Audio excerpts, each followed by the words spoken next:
unique in many ways as opposed to other Near Eastern law codes that came about 3,000, 4,000 years ago.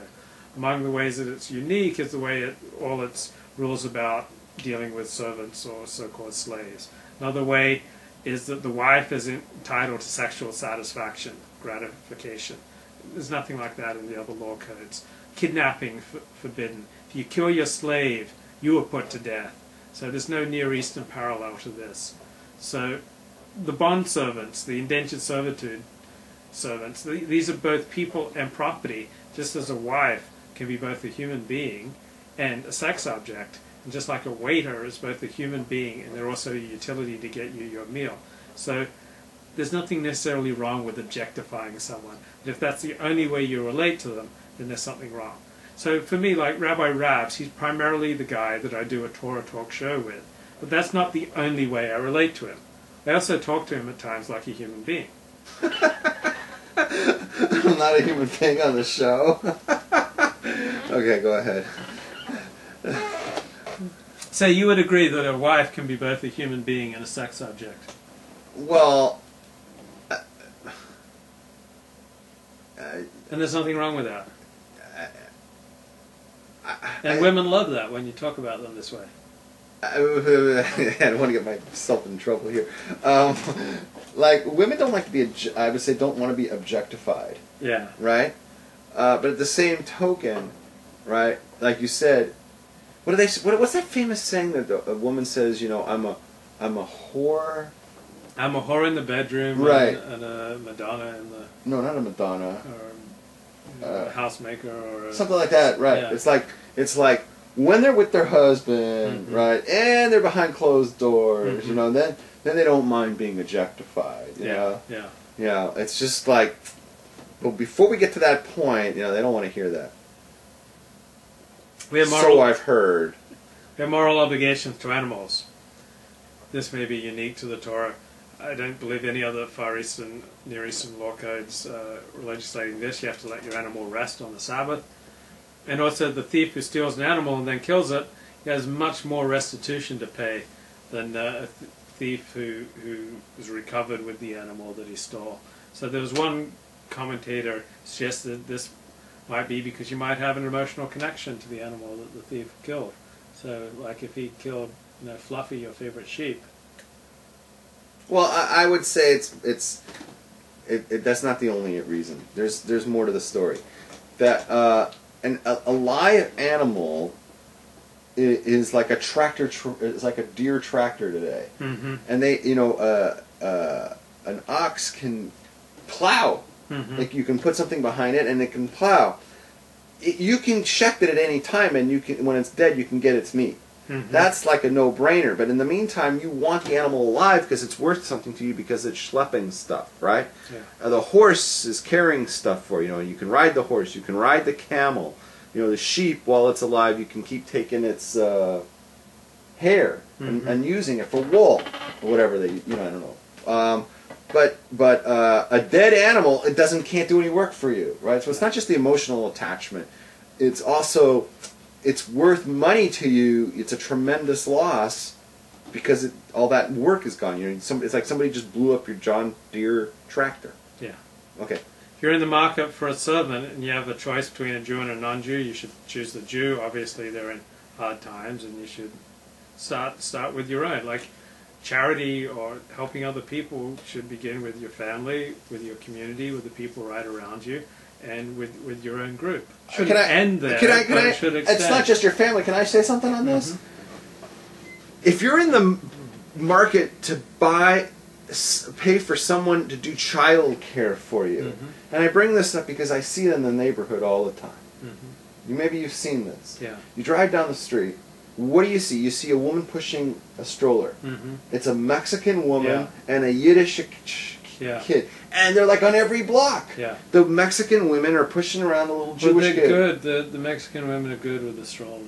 Our neighborhood is filled with Mexican kids, Mexican women pushing little babies. And one day, you know, when I first... Most of them are illegal, I bet. Well, I'm sure that they're probably almost all illegals, right? And they're working for nothing, right? Now, this is a point I really want to drive home. And when I first moved in, I go, like, wow, there's so many Mexican women pushing their kids around. And I was like, stupid, there's no Mexican women who live in our neighborhood. Those kids are all Jews, right? Look in the bucket, you know, what she's pushing around. And it's all these Jewish moms have outsourced the whole job to these Mexican women to handle bringing up their kids. You got these kids who are going to go to yeshiva, and they're going to, because they're lifers, right? And they're going to learn 3 languages when they're child. They're going to learn English, Yiddish, and Hebrew. Okay, that's what they're going to learn when they're in yeshiva and cheder.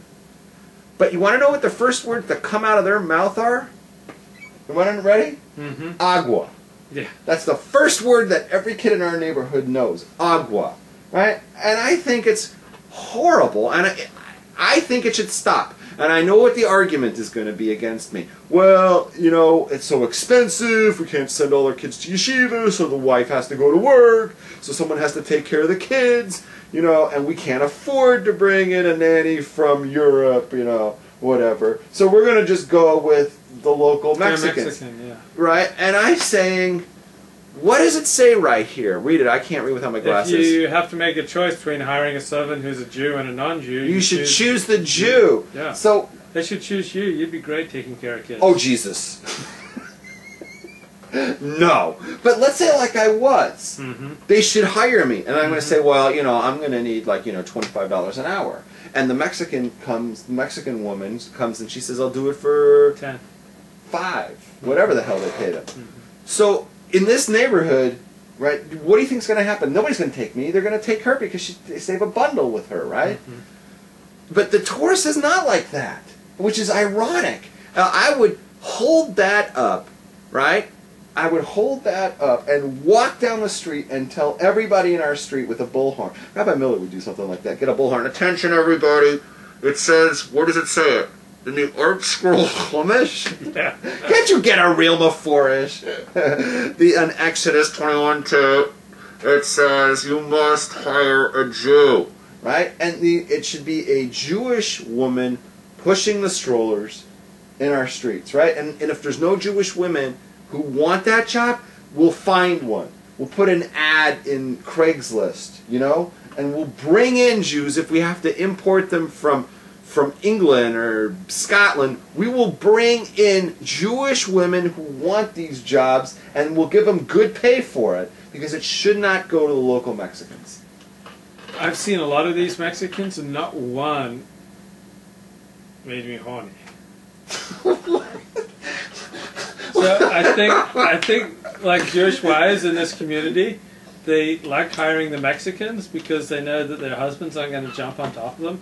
But if they hire an au pair from Sweden, you got a much bigger risk. Because I've seen some au pairim, and au pairs tend to be smoking hot, Really? particularly when they come from Scandinavia.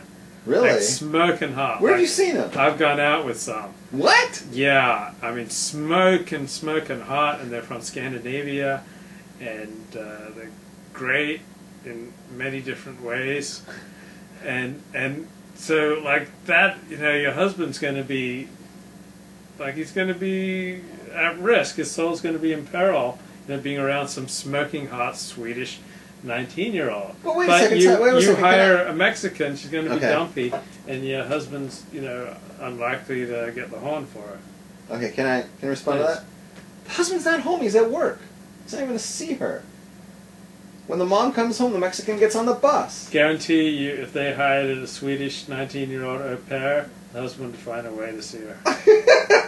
Fist bump. I mean, a lot of people think, oh, the moral leader, he's so holy, he's not susceptible to these same temptations that I struggle with. The moral leader. I'm your moral leader. I'm like up here. What do I know about down here? I don't know nothing. I'm the moral leader. I really have no connection to myself below the waist. It's like, for me, it's like I live in my head. What is the role of luck in Torah? It does not seem to be much. It's like either people choose to do something or God does it. So like if a plane like came crashing into the hovel right now, That would be really unfortunate. you would say, oh, God sent it. I wonder what Absolutely. we've done. Maybe Absolutely. it's all Levi's heresy.